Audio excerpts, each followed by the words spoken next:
Welcome to another Monday evening of Podcasters Unleashed, where we are 6 podcasters from around the world. We're talking about real issues that is affecting you and me on a daily basis. And today we'll be talking about an amazing topic, something that is currently present in almost 99% of all major achievers, high achievers, and even those non-achievers as well. So today, joining me on the panel, I have Nelson. Hey, Nelson. Hey, Victor. Good afternoon, everyone. Good morning, good afternoon, good evening. Nelson, Jason Brano from Investing in America, where we talk about how to invest in the U.S. and we have interviews with incredible entrepreneurs that get to share their business practices. Okay, over to you, Carla. Hi, I'm Carla, and I'm the host of the Wonder and Wellbeing podcast, which is a podcast for parents and teachers of kids between the ages of 5 and 14 years old. And we talk about everything related to wellbeing and education. Over to you, Howler. Hi, so my podcast is about women's stories, where I share real stories from expert women around the world and who rose above different challenges. Over to you, Matilda. Hello, everyone. This is Matilda. I'm the host of Coffee with Matilda, A Journey to Self. And my podcast is about loving yourself, finding yourself, and, going through the adversity together. Over to you, Simon. Thank you, Matilda. Hi, I'm Simon, host of Taxi Chronicles. Got a lot of episodes. Just people sharing their experiences of why they came to London and what they do and everything like that. I'm on all major platforms, just like everybody else. Back to you, Nelson. Victor. Yeah, Simon, thank you very much. I saw that. Anyways, the show goes on. Listen, today we'll be talking about the imposter syndrome. So, according to psychologists, it is a psychological phenomenon, whereby imposter syndrome reflects a belief that you are inadequate or incompetent, failure despite evidence that indicates that you are highly skilled or you are skilled and quite successful. But most of the time, we try to play it small and we don't feel that we actually deserve this. So I'll start with Simon because you have a background as a military, or Nelson, both of you have background in military. So I just want to find out if you guys have ever felt like a fraud.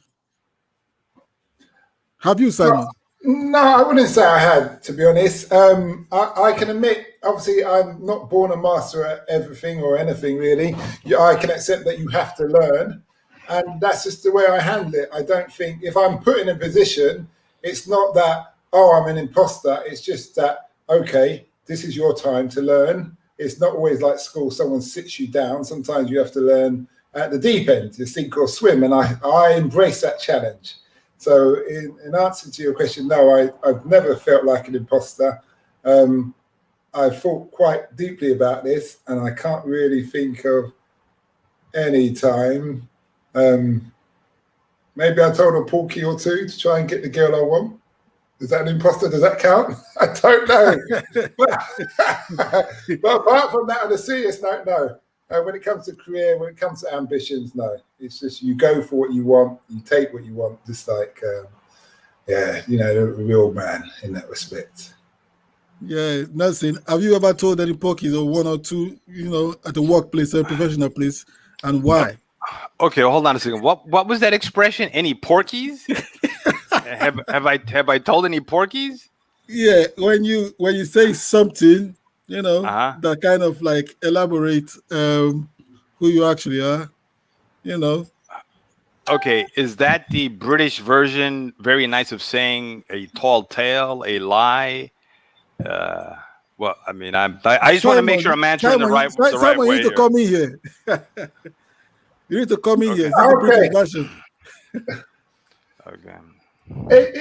Porky is just a happy figure of speech, and it's just one of those figure of speeches, Nelson, that we didn't leave you when we left your country. And I'm drinking coffee. You drinking tea. We'll leave it at that. All right. Coffee. But anyway, let's stay on track. Yeah. So have you felt like a fraud, Nelson? Okay, And that's why? better because you're telling me this Porky's. That could be like all kinds of sexual connotations, any kind of thing like that. So, yeah, I mean, have I felt like a fraud? No. Have I felt imposter syndrome? Yes. Yeah. So, I mean, that's happened to me. I mean, for me, definitely, I definitely feel it happens to me. So, and I get, it's a yes question. I mean, the answer is yes, right? I mean, the answer is yes. If the question is when, I like to be in places where there are a lot of big dogs and I'm the smallest dog.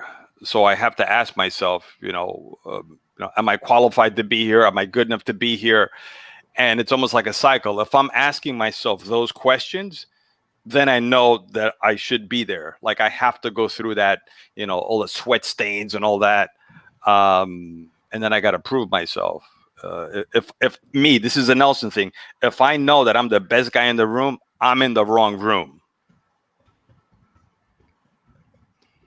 All right. So imposter syndrome to me is, and in the military, definitely when you had to do difficult missions, difficult things, I'm looking around all these guys, they've done all these things. Even when I got one specific award, I really couldn't believe it. I was like, I said, my goodness, only guys who are 10 feet tall, they get this award. I couldn't believe it. And it put so much pressure on me.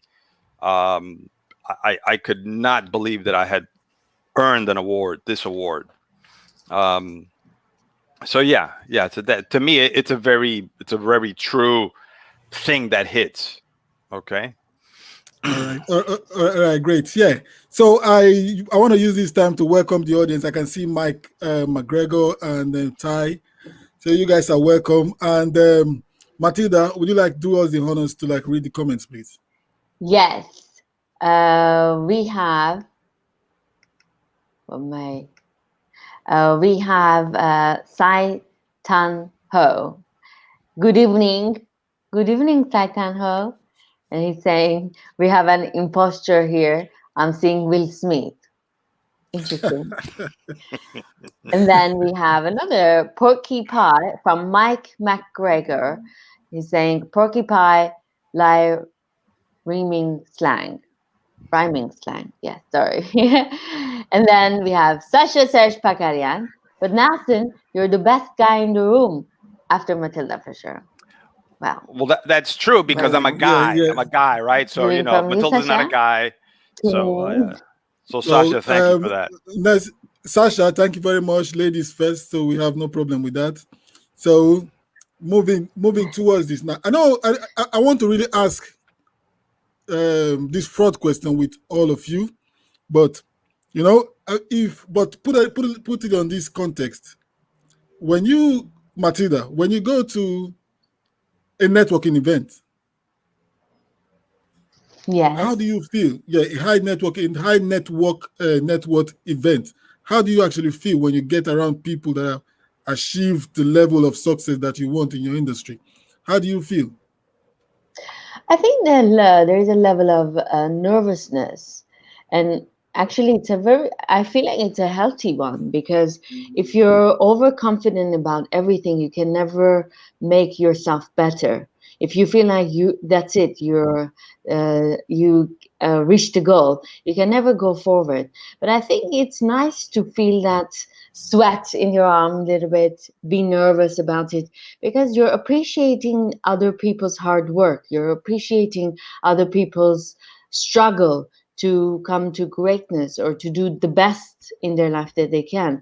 So it's a level of honor. I feel like it's the same thing I feel when a singer, it doesn't matter how many years they're singing, but when they're going to a stage, they are feeling nervousness. I think a singer stops rising when he or she stops feeling that nervousness, because it becomes part of his daily life, or becomes a very regular activity. Then you don't put an effort for it. So I feel a nervousness is very necessary for you to feel alive first of all, and to feel like you're among greatness or you're honoring other people's achievement in any sense. Okay, great. That is one way to look at it. When you get company appraisals, you get work appraisals, and this one is for you, Hala. Have you ever brushed success off from the context of where Matilda is coming from? Well, I think me and Matilda are very different. We grew up in very different environment, different countries. So I do think that also the imposter syndrome has its roots back in childhood. So it really depends how you were treated as a child. For example, with the big dinner families, they put, for example, like us children in the back with small tables and chairs, and they put like the grandparents in the other side of the room, which is, I don't think it's a good way of doing it, because children, they think that their mother or their grandparents, they never been in their age, and they also think they are the big people that they can't really talk to, or they can't really have a conversation with them. So I think we also, when we grew as in this kind of environment, we failed to imagine that the others, they have issues too. The other, they have also some weaknesses to work on. So I do think also the imposter syndrome comes from childhood and your environment too. Just to jump in there, don't you feel, well, and from my experience, I should say, I've never saw as, I can relate to what you're saying, first of all, Howard, about being a child and the adults sitting there and all of that and me being lower. But then I just saw that as there's a pecking order, and someday I'll get to that point. And I didn't see it as a thing I couldn't communicate. There are certain people I definitely couldn't communicate to. But also, as I developed as getting older, I learned how to communicate. Like, I come from a matriarchal on my birth father's side. So my gran was the head. And from that, I got to about, 16 or something. Then I was able to have a conversation with my gran where I could kind of stand my ground, but I still had to maintain a very respect. So I wouldn't, for all I can say from my experience, I wouldn't say that it puts you down. It's just something that depended on the personality of the person, they need to learn to develop. But back to you, Victor.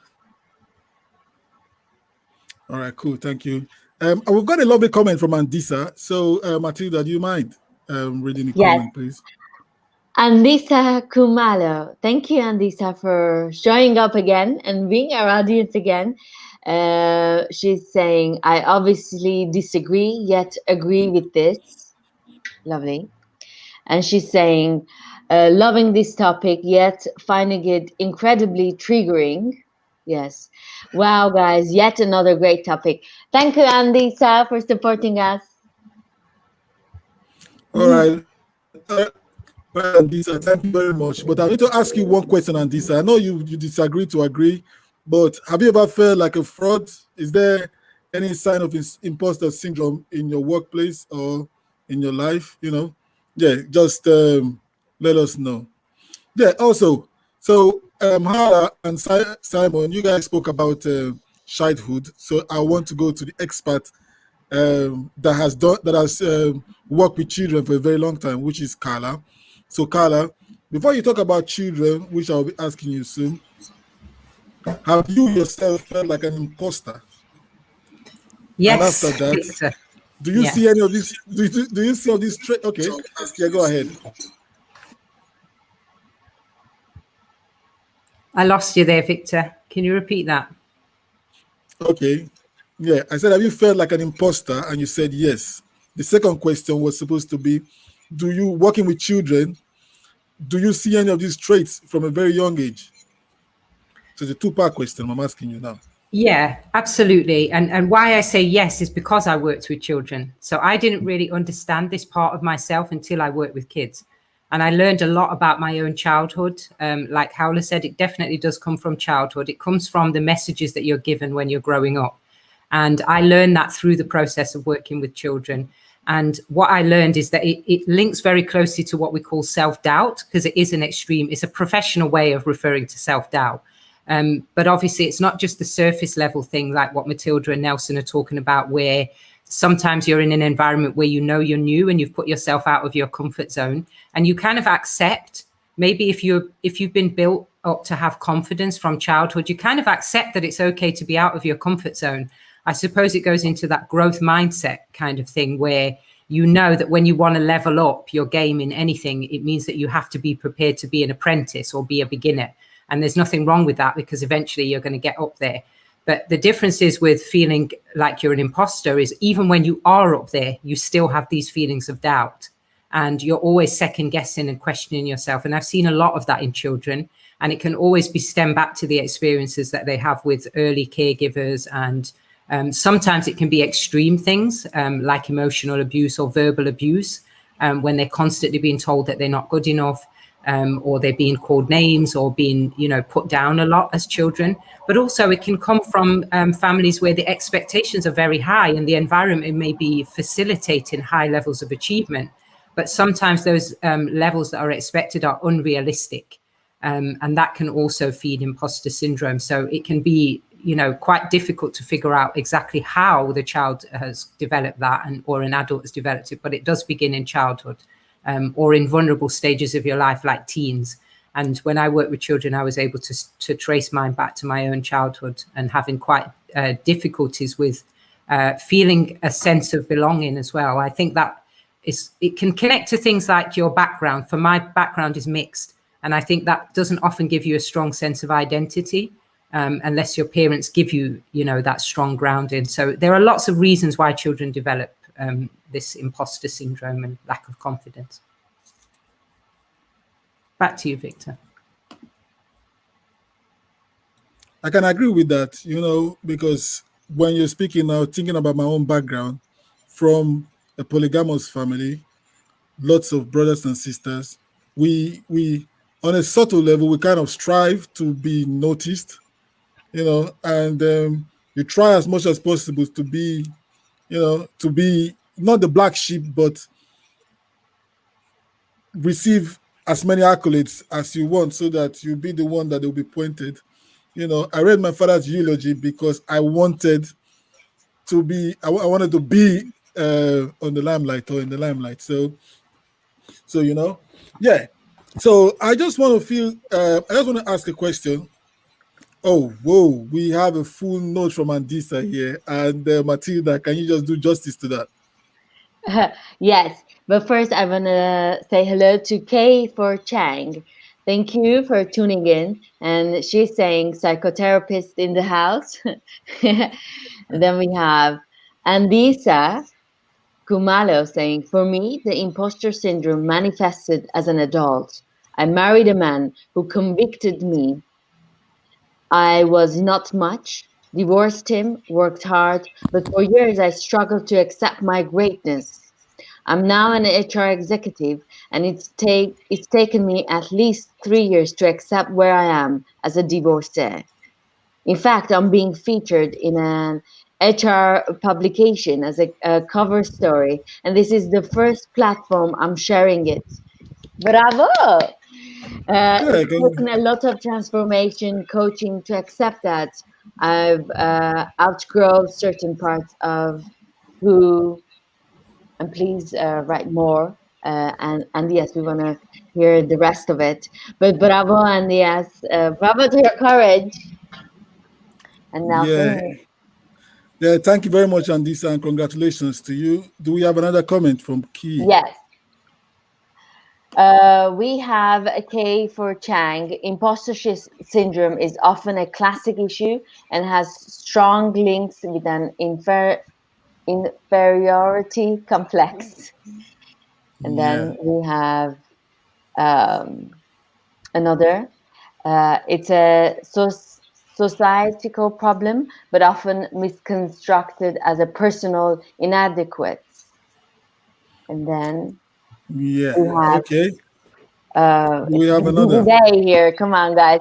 We must stop making societal issues personal. So, and Okay. then we have Say Tan Ho saying, Andias Kumala. That makes a debate. Okay. And then we have Say Tan Ho again. Nothing comes out of a group of yesers.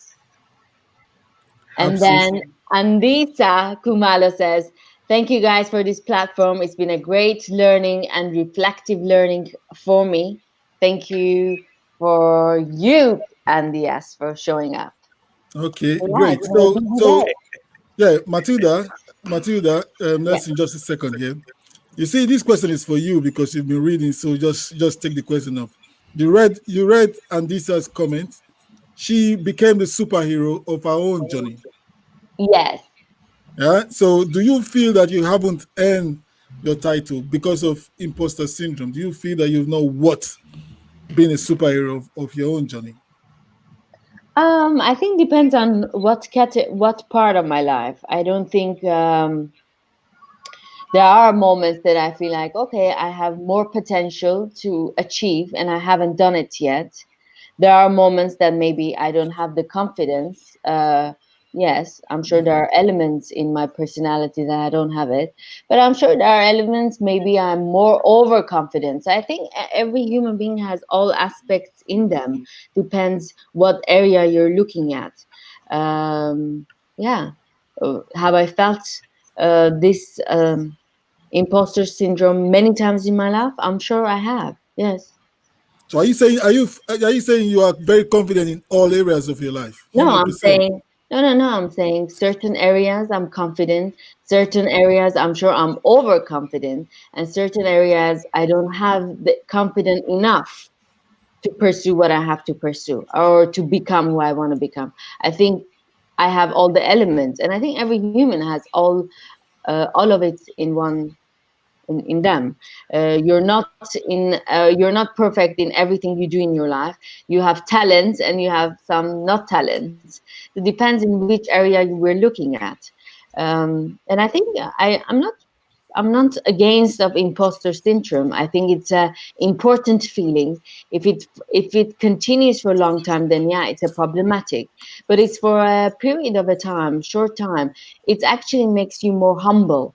If imagine this, if you are hired in a new position, I think it's nice to feel that little bit because it will make you work hard to prove yourself and to prove others. But then if you're always confident, I don't know. I'm Okay. against it. Yeah, Hala next. It's funny that it's not funny, but it's great thing that Matilda mentioned being humble. Do you think humility is a sign that you have a symptom of imposter syndrome?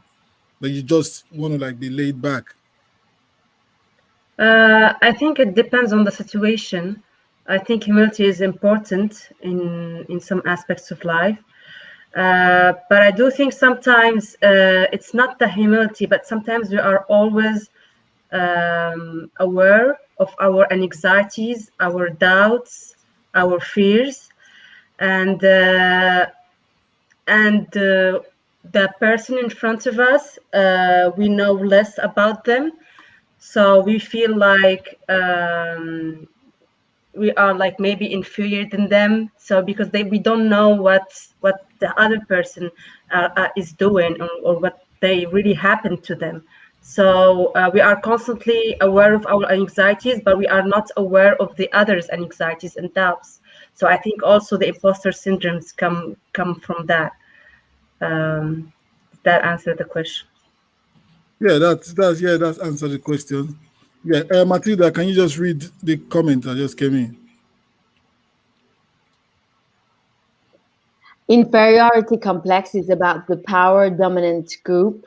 The power dominant group dictates what's right and wrong, what's tasteful and what's deployable. Yeah, I think some parts. Okay, go ahead.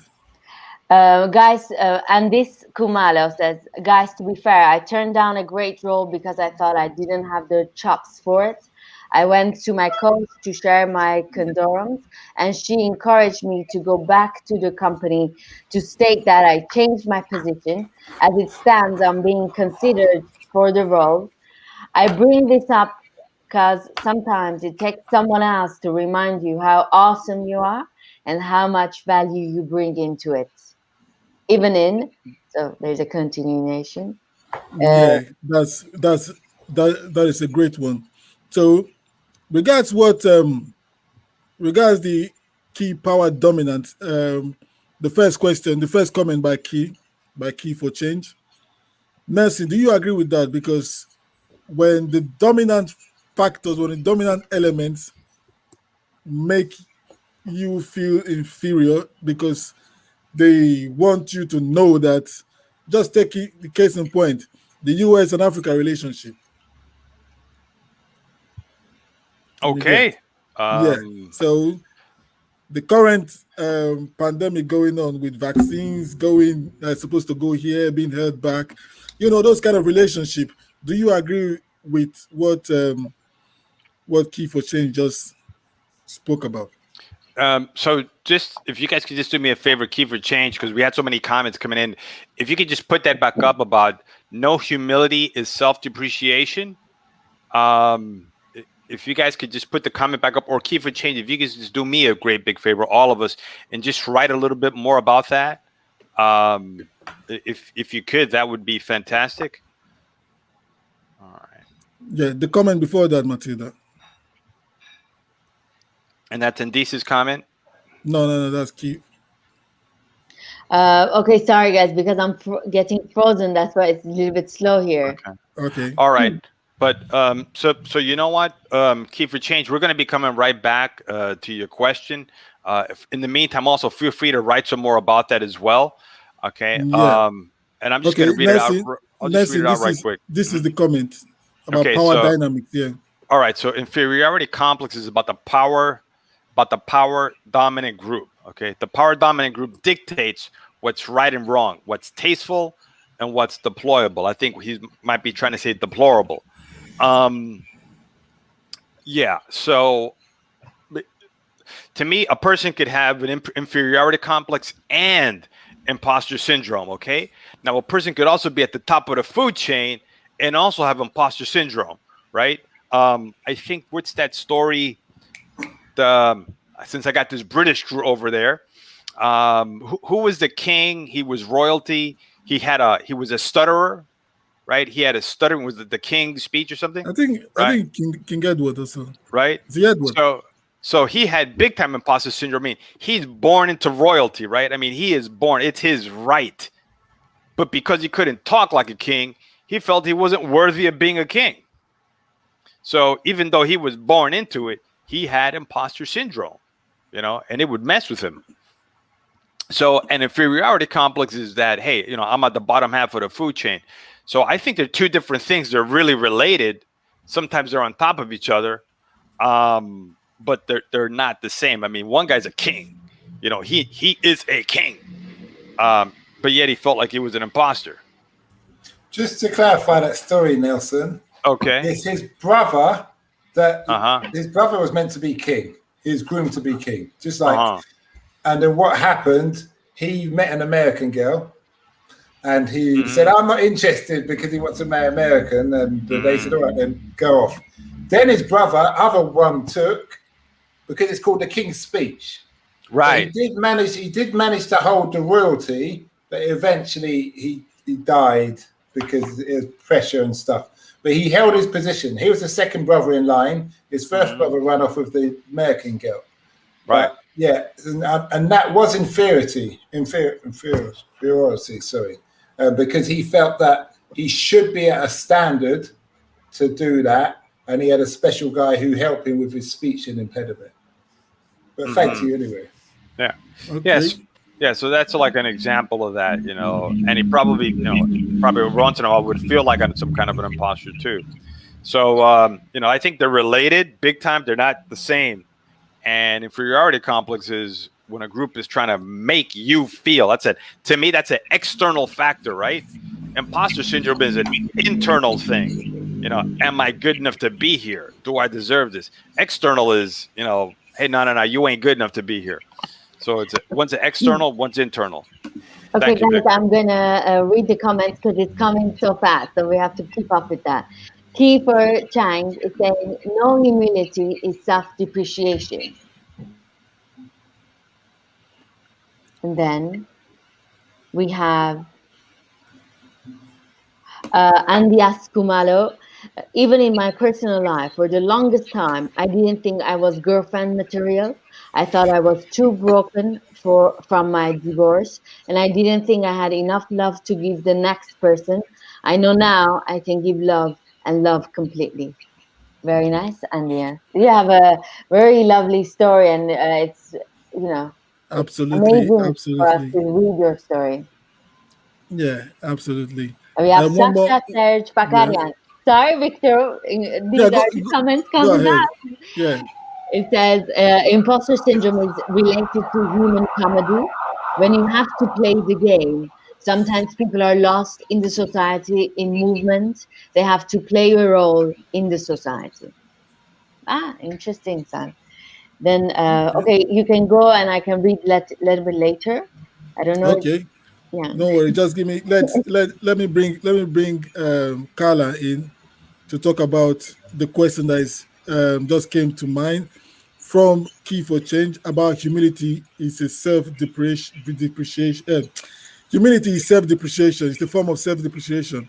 Do you think that is right, Carla? No, but I definitely see what she's talking about. And I think that Key for Change is making some really good comments and drawing some parallels between some terms that often overlap. I think humility is a natural character trait that's in some people. And I think it's the ability to know that you are not the biggest, the best, the most brilliant in everything. I think humility is a good thing. But I think that it can be played upon in society by some of the other factors that Key for Change mentions. When you have this uneven power dynamic where some people get to decide how you value a human being, that's where the imposter syndrome can kick in. And as we mentioned earlier, it can sometimes come from your own family. But what we have to remember is it's often put into your family by the society. So I know for me, for example, that my experience came from my background. So I came from what people call a problematic home. And there you can see where the language starts to affect you as a child. So when you tell a child that they come from a broken home or a problem home, or you use any kind of negative language to describe that child's experience, you start to invalidate them. And society does that a lot. And I experienced that a lot here in Britain. My dad was an immigrant. He wasn't an expat, although he came to Britain to work here and he was qualified. He was still classed as an immigrant. And an immigrant is considered to be someone that was lower than the locals. And all of that kind of stuff can feed into your early experience and your early views of yourself and how you are valued by society. So I think Key for Change brings that out really well in the comments. But also, I think if you are taught humility, which is a good character trait to have, it means that you don't allow your ego to be too inflated. When society then starts to depreciate you, humility can turn against you, and then it can turn into this form of self-depreciation. So I love those comments, Keep for Change, and the different language that you're bringing out there. Great, Messi, your hands are up. What's up? Yeah. So, well, usually in the United States, if you see your hands are up, we're talking about this. So, but. But the thing what Carla just brought up, right, about the language and people. So when her father came over, he was considered an immigrant and an expat. I mean, here you have a person who's part of the Great Britain, right, part of the empire, right. So all the rights and privileges of being in the empire. Those Jamaicans fought in World War I. They fought in World War II. I'm pretty sure they went to Korea too, and all these other places, right. And yet when he goes to England, he's an immigrant. I mean, the empire landed on him. His people fought all over the world for the empire, and yet he goes to Britain and he's an immigrant. I mean, talk about slapping a person down right there. To give him an inferiority complex after they've waltzed around the world fighting for the empire. Yeah. But then when they go to London, they're an immigrant. Okay, yeah, I'm gonna mute myself because I'm about to go nuts. So let's see what you just said. Let me just give you a personal experience here. I consult for the NHS. So we do go live projects where new patient management systems go live all over the country. So you are in the room with doctors, we're in the room with surgeons, you're in the room with heart surgeons, like the top in the medical field. And because you are bringing a solution that they don't really understand, and you need to actually teach them how to use the system, they say, "Oh, you are so smart." I'm like, "Oh, sorry, it's just my job. I'm just trying to be humble. Oh, it's just my job. Oh, but this thing from the back of your hands to the." I said, "Oh, I just try to play it like safe. Yeah." So that is part of. That's just one of my stories, anyways. When it comes to that, the imposter syndrome. So I want to talk to you guys now. Hala, do you have any personal suggestion from your life story for overcoming these imposter syndrome? Most of the symptoms that we're talking about here.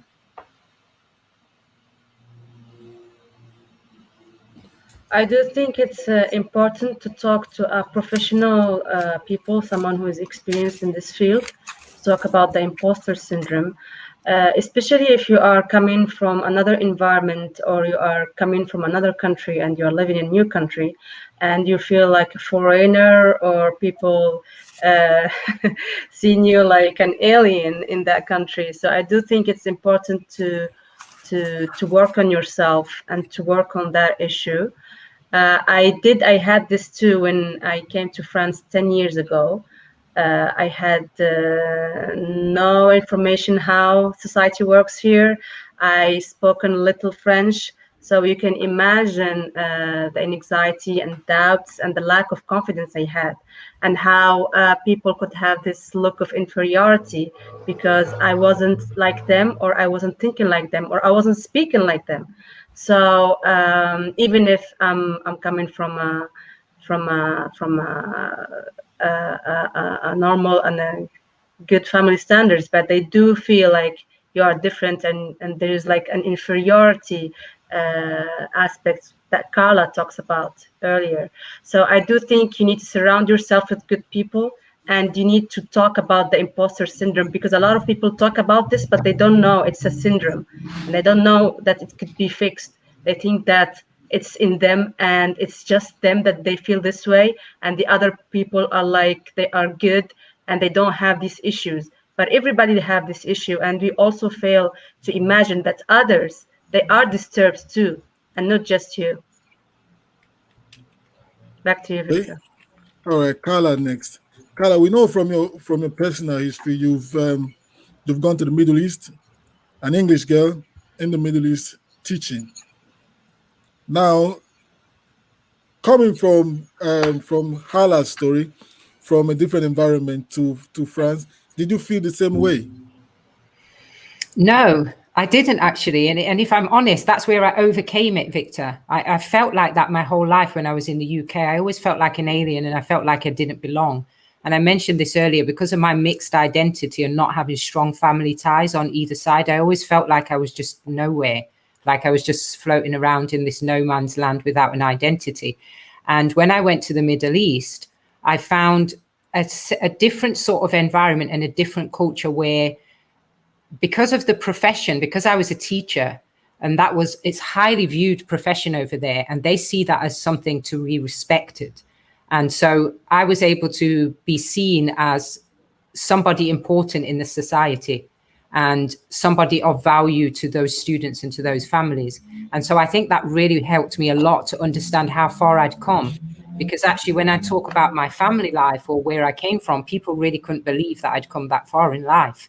Whereas in the UK, it's like, oh, okay, you've come from an inner city background and you've got a job, and oh, well done. Lots of people do that. But actually, lots of people don't do it. That's just the way it's portrayed, and even if they do it, they do it with a lot of struggles. So when I went over there and I had people acknowledge the fact that I'd achieved something massive coming from where I came from, that really started to change my view of myself. But also, it's a very religious environment. And this is why I said my views on humility may differ a lot, because humility is something that I became familiar with from a religious background. And it's not a negative thing. Humility is when you see yourself as low in comparison to the bigger picture, which is God. And I know not everyone believes in God, but that's why when I'm saying that humility isn't a negative thing, I'm thinking of it from that context. And I found in the Middle East, people are very religious, so they see humility as a good thing, but they also don't expect you, when you are doing something that's really good and worthy of praise and consideration, they don't welcome you putting yourself down for it, or downplaying your abilities or your values. So that really helped me. That experience of working in the Middle East helped me a lot, and even gave me a strong sense of identity, which helped me a lot in life and helped me to get to the stage now where I look and think, well, wow, yeah, I really have come a long way in life, you know, and I wonder where else I could go next. Okay, great. Yeah, go on, Simon. Just to add to that, I was watching one of those Hollywood about actors, and what they are pointing out with American actors, if you say, or an American, well, in Hollywood, I should say, obviously America's a vast country, but if you say, you're really good, and yeah, that's great, they go, yeah, I know, thank you, you know, blah, blah, blah. But if you say it to a British person in Hollywood, they go, oh, I'm not that good, please, don't, it's okay, you know. It's a very different mindset, a way of handling things. So I think that's just the point there, really. It's just that you can always look at the glass half full or full. All right, Simon, I'm going to come back to you because you've done many tours, you've been to different countries. Have you ever felt, which of the countries did you feel like, you feel that, yes, I can run this, or like I have to be humble here? Which of the vast countries have you like felt that? Well, I'll give you, for instance, if you go to a country, if you go to any place in the world, and it's, even if it's another city within your own country or town, the first thing anybody with half a brain does is just take in the environment around them. So you're going to keep your mouth shut to a certain degree and see where you are and what's really going on. And for instance, there's many a country where I thought, okay, I'm going to live here, but I know I need to do A, B, and C. I learn the language, understand the main religion or whatever it may be, and just their cultural practices, the do's and don'ts. I wouldn't say that's inferiority. I say that's just common sense. You don't go charging into someone else's house and you don't know who's in the house. You need to find out who's in whatever room and what's going on, and who's the big wig and who's not, and what's acceptable and what's not. And then you can start making your mark. Okay. Yeah, and it's just like that. Okay. Yeah, you see, we all know Matilda with her bubbly personality. Matilda, have you been to any country that you've kept your mouth shut? Like, just observe. Definitely. I mean, I think anywhere you travel as an immigrant, you understand one thing. You have to respect the people there. And it takes time to find friends. It takes time for people to accept you. I've been so many times people didn't want to be my friend because where I'm coming from or what I'm representing. And I think that's natural. I mean, it's nice. These feelings gives you experience of being human. These feelings give you the experience of, you know, sometimes you have to earn to be part of a group. And it's kind of nice. I mean, I'm sure at that moment I didn't feel good about it, but it's not a feeling that bothers me. I feel like it's a normal process. I've been in this position so many times that for me it's a normal process. Okay, great. Do we have any questions to read out? I mean, we have a gazillion questions. I'm trying to keep up with them. I don't know what happened today. So today it's a very big day for us as a podcasters Unleashed because we're receiving so many comments thanks to our beautiful listeners. So K for Chang is saying it's often associated with people who have an inferiority complex coupled with no feeling good enough. And then she's saying, yes, deplorable. And then we have Andisa Kumalo saying, our childhood had a lot to do with how we perceive ourselves as individuals. Example, I come from a family of soldiers who fought for the liberation of my country, so naturally I'm a fighter. That's also a negative trait depending how you look at things. My strength sometimes is a hindrance to my growth. It's not quite a asymmetric. And then we have other comments, but you can go, Victor, and I can come back to you with other Okay. comments. Yeah. So this question is the main topic of the show. So we'll be drawing some questions from the audience. Oh yes, Thomas, welcome. So we'll be having some questions for the audience. This is the question: how do you deal with imposter syndrome in your life or in a professional environment? So, Nelson, let's hear your solution. How do you deal with imposter syndrome? Um, imposter syndrome, and I tell you, it's happened to me more than a couple of times.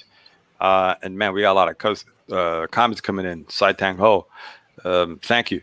The it's first of all to take it in and use that time to actually work on whatever it is. I mean, I'll tell you, I felt big time imposter syndrome in the military. I won an award. And I can't even say strange, winning that award. I was awarded it's a military badge. It's a medal called a Combat Infantryman's Badge, and you have to engage the enemy in active ground combat, and it's only awarded to infantry and special forces soldiers. So you can't be like a truck driver, get a mechanic. You happen to be you have to actually go out and get into a gunfight, and it has to happen. And I remember when they said, "Hey, we need to get your social security number," which is it's that. And I was asking, "Well, what for?" He said, "Well, they said, LT, you're being awarded a CIB, Combat Infantryman's Badge." And I was like in a daze. I could not believe it. And when when I saw the orders and my name was there, I got all choked up about it. And because to me that was like something the guys who fought in Vietnam and Korea and World War II, got.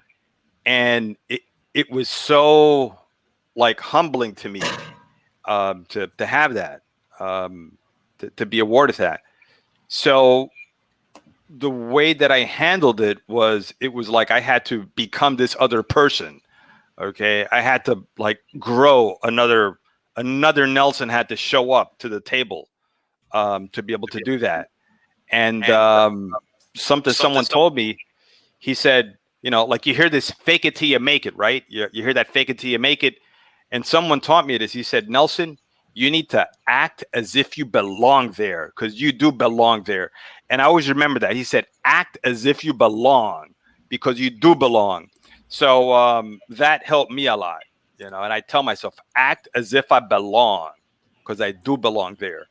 And that helped me get through things there. And on the financial side, I would have that thing too. We're raising all these millions of dollars, and I'm like, holy smokes, my light bill is being turned off. So I'd have to play these mental games on how to deal with that. I would tell myself, and I don't want to get too long here, if money is what I have in my pocket, capital is what we're bringing to this deal. And that would help take a lot of stress off me. Money is what I got in my pocket while we put the gas in the car. Capital is what we bring to the deal. And everybody's looking for capital, even the United States and China and Russia. So I'd have to play these mental games to reframe myself to deal with imposter syndrome. Okay, great. Do you, Carla, do you agree to what Nelson saying about mental game? And also, how do you deal with imposter syndrome? Yeah, I do. I do agree with him. And one thing I would say is how I deal with it is I think about where I came from. But instead of doing what those people who like to use the power dynamic in society to put people down, what they do, they give you labels that you then are supposed to stay down in life because this is the label you have. But what I do is I look at those to compare myself to that person where I came from. And I think about how far I've come. So I compare me now to me 10 years ago, 20 years ago, 30 years ago. And then I realized, wow, that's some big steps. And I try and keep myself progressing all the time, moving forward at my own pace. And I think you need to know yourself. This is one solution. You need to know your strengths and also your shortcomings, and not use your shortcomings to judge yourself or criticize yourself or whatever, put yourself down, but focus on your strengths to push you forward, because everybody has strengths. And connected to that as well is also not to compare yourself to other people. And I think social media does this a lot. And I refuse to follow anything on social media that is going to make me compare myself to someone's unrealistic image of their self quite often, because they put forward images that are not true. But then also someone who may come from a completely different place. And I remember this when I work with children, particularly, is if a child starts the beginning of the year and doesn't read the alphabet, but by the end of the year is reading 10 sentences. But then you compare that child to a child who was reading a whole paragraph at the beginning of the year and is now reading a whole paragraph at the end. Second child actually hasn't made any progress, but the first one has made a massive amount of progress. But yet there we are comparing that one to the one that can read a paragraph still, which is ridiculous. And we do that in adult life as well. We compare someone who comes from a stable, happy family with two parents and a grandmother on both sides and a grandfather on both sides, and, you know, a beautiful home and a puppy dog and all that, to people who come from the hood, people who come from children's homes, people who come from parents who were in jail. And we say, oh, look at them, look at their lovely life, and look at them on Instagram with their fabulous things. And now look at you. And that's what causes imposter syndrome, because then when you get to that point, now you start looking and saying, well, I don't belong here because I didn't come from the right family, or I don't speak the right language, or I'm not posh enough, or I'm not educated enough, when actually you've worked your butt off to get there with people who may have had a privilege to get there, or someone who may have only jumped 10 steps in life while you've jumped 100 and found yourself at the same level as them. So I remember things like that. And also for me, to be honest, spirituality, religion, faith, it helps me a lot, because when I remember that there's a God, there's a creator, there's a bigger picture, that helps to put things in perspective. And it helps me to understand that not everything that you think or led to believe from a human perspective is true. So sometimes you just need to look at things from a different perspective. Those are my main things, Victor, I think.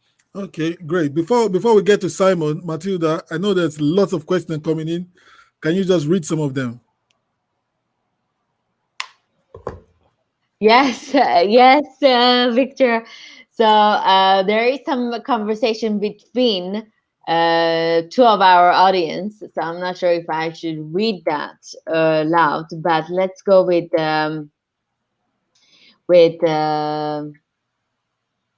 Saitan Ho is on the screen. Yeah. Have we read this one? No, yes, we did. So, and yes, we covered that. No, it's our childhood. Yes, we did that. So now we have Saitan Ho said, well, I never meant for it to be a metaphor, but if it ever appeared to be one, then basically I want to say it would be very boring if you always agree to how someone else says or thinks, which makes a yeser. Besides, the process of thinking on the opposite sides triggers our brain to work much harder than plainly agreeing on something. Yes. Okay, And then great. we have Saitan Ho saying, thought this might drive the topic away a bit. And then we have Anias Kumalo says, great point, Nelson. And then we have K for Chang saying, it goes like this. Inferiority complex, which is compliment by never feeling good enough. Then you get people-pleasing behavior. I need for external validation and waiting to be acknowledged by. And then we have Sai Tan Ho. Before that, could you explain why you feel the need or you have to be a girlfriend material? No offense, though. Okay. This is K for Chang saying these are all factors that lead to anxiety and depression. And then, Okay. Loving interaction from the audience. Yes. No interaction from the audience. And then you go now, Victor, and I'm going to come back with another bunch. Okay, Simon. Yeah, it seems you're muted, mate.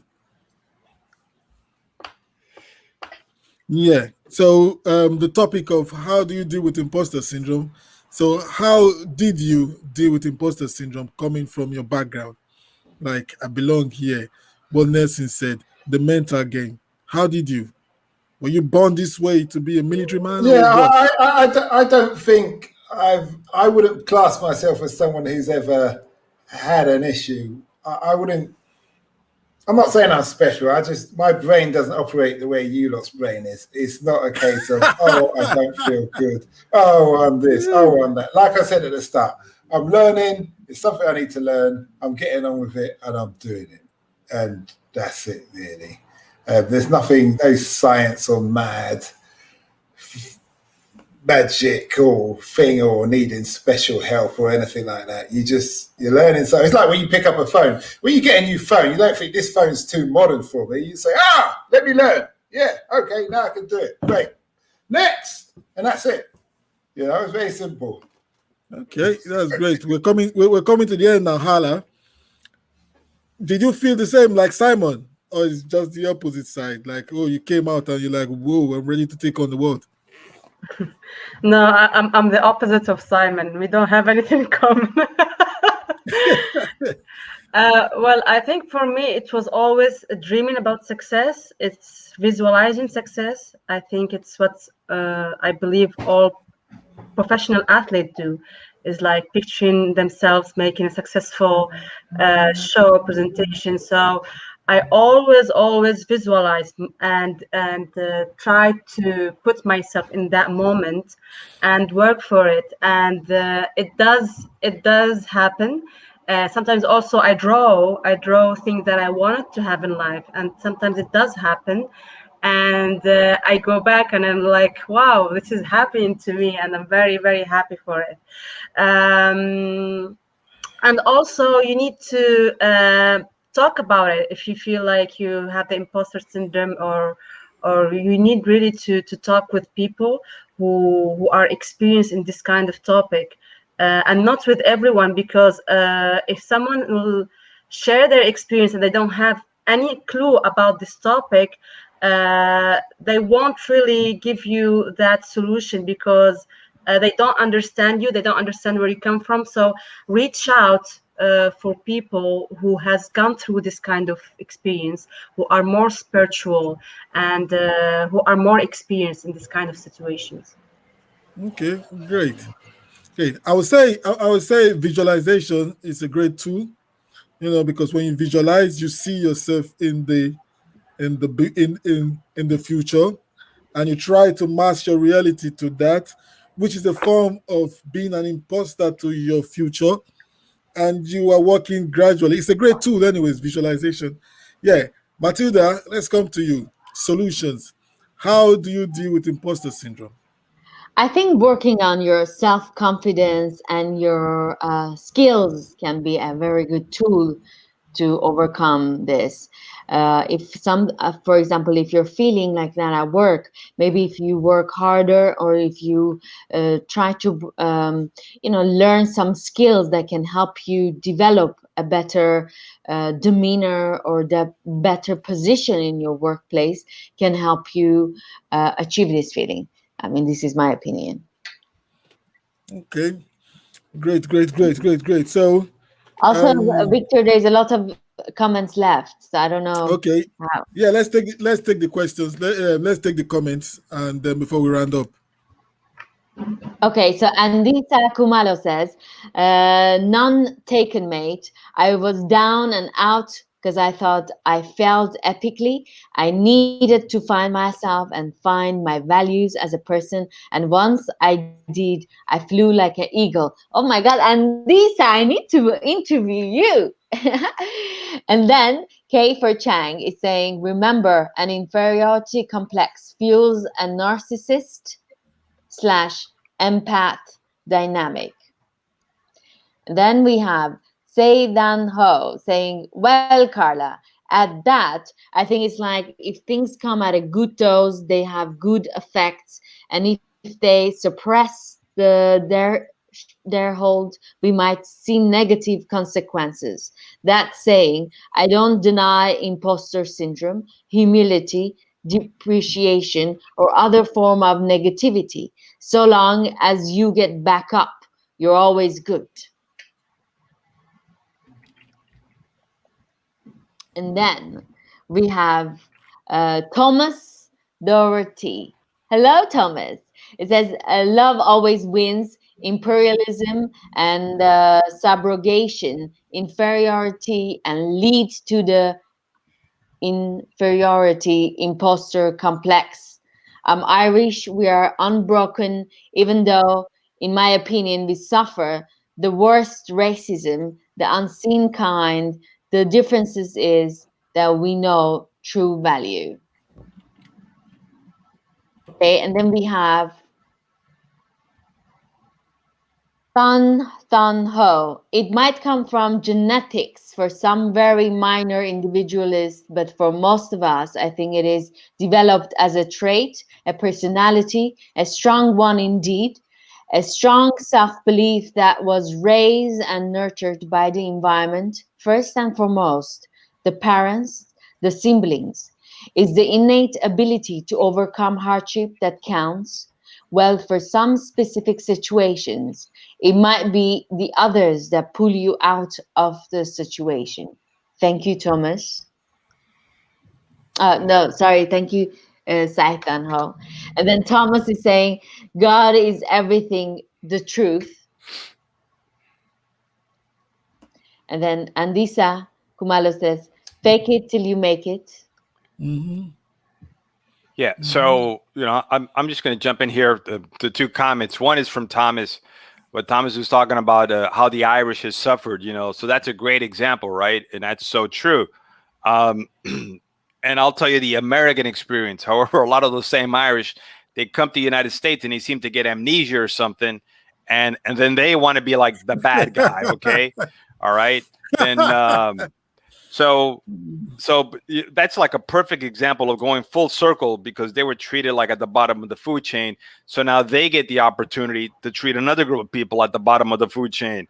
And it gets even funkier when the Irish run into what we call in the United States a WASP, white Anglo-Saxon Protestant. Then it gets real, because one is reminding the other one, you ain't at the top of this food chain. You just look like us, but you ain't us. Okay, that's when it gets real in the U.S. And then Palestine, Israel. Huh? Palestine, we have Israel. more comments, guys. Yeah. So there. And then just to wrap up there with Andisa, fake it till you make it was never my rule. I don't follow that. What somebody shared with me was act as if you belong, which is a big difference from fake it till you make it. So over to you, Matilda. Nelson, she's following up with a different comment. Wait. So K for Chang is saying, act up, most definitely. And then we have Andisa Kumalo says, fake it till you make it. Don't wait till you feel confident to start putting yourself out there. Courage comes from taking risks. Change your behavior first and allow your confidence to build. And this Sakuma, we need to interview you. Not only we need to interview, I think we should bring you to the show. You're saying very good things to us today, and you are lightening our other audience too. Say Thanho says, Carla, it's like you read my mind this whole session. Bravo, Carla. And then we have K for Chang. It says, this is about attachment patterns. Okay. We have K for Chang. Yes, sis, preach. Yes, sis, preach. Yes. Hold on a second. Let me translate that part of English. It kind of comes from my part. Sis, preach. Okay, that's how it's said. Okay, I had to put the proper parts and terms in that. Okay, all right. Okay, Matilda, back to you. And then we have K for Chang saying, this is the secret to life. Make pain purposeful. Zoop, zoop. Zoop, zoop. Yeah, Carla, yes. Can we just get just round off the with some solutions for us. We've got a wealth of experience, Carla. Go ahead. Yeah. Well, I think all of the things that we've said, I think I'm a big advocate for knowing your strengths. And this is what I used to do a lot when I work with students who have really big problems with confidence. It's all about showing them who they are, what they're good at, and focusing on what you're good at. But one thing we didn't mention here in terms of solutions, and I think Howler touched on this a little bit, but I would say as well, I'm also a big advocate of getting therapy. And not all therapy is equal. But if you're aware of things, because Key for Change brought out that there is a connection between inferiority complex and imposter syndrome and mental health conditions like anxiety and depression. And those are very real and they have massive effects. There are millions of dollars lost globally annually for the number of people that take time away from work because of depression, anxiety, and other mental health disorders that manifest because of these kinds of situations. Never let people put you down, whether they do it directly or indirectly. Don't stand for it. And she also, Key for Change also mentioned about the narcissist thing. Narcissism is a big thing in society, and it really does affect people a lot, and it's everywhere. It's in the workplace, it's in families, it's in relationships, it's in communities, and it's something to watch out for. So I would say get professional help, learn about what good therapy looks like. And if you know that you've been suffering from any of these kind of issues and they've been affecting you, especially chronically long term, get professional help, get coaching, get counseling, get all sorts of people around you that are going to put this buffer zone until you get yourself on your feet and get strong. Because if you do that, it helps you to fight against these things and develop the right mindset, because it is about your mindset, and those early experiences can develop a mind that isn't really working in a balanced way. So yeah, therapy and the right people around you definitely are other solutions, I would say, Victor. All right, great. So I Victor, just we want have to more say, comments. okay, And I think we need to read this for Thomas Doherty to honor his mom as well. He's saying, my mom is better than me in every way. I cannot believe I'm her son. It is the greatest gift to know someone like that. And I'm her son. It's crazy. And therefore, no matter what room I go into or who's in that room, they aren't on my mom's level, as I'm not. That's my mom mindset. I think it's beautiful, Thomas, to have a mother or role model like that. Well, Thomas, that is a great frame to like put yourself in when you walk into any room. So yeah, Nelson, one last word, please. Yeah, one last word. I'm gonna just make it a long word. All right. So one is for Thomas Doherty in Colombia. Yesterday was Mother's Day, so big, shout out to Thomas and your mom. All right. Second thing, Andisa, we want to say thank you for sharing the fact that you're gonna make to the HR, that magazine cover, sharing it with us here. That is a big thing. So big thank you from. I'm just saying that because Andisa, we're tight. We put our hands up. Okay, Victor, back to you. Yeah, following that you mentioned Mother's Day, Nelson, the Mother's Day, we can't keep track of Mother's Day, Father's Day anymore. So let's just leave that out the window because they're just popping up here and there.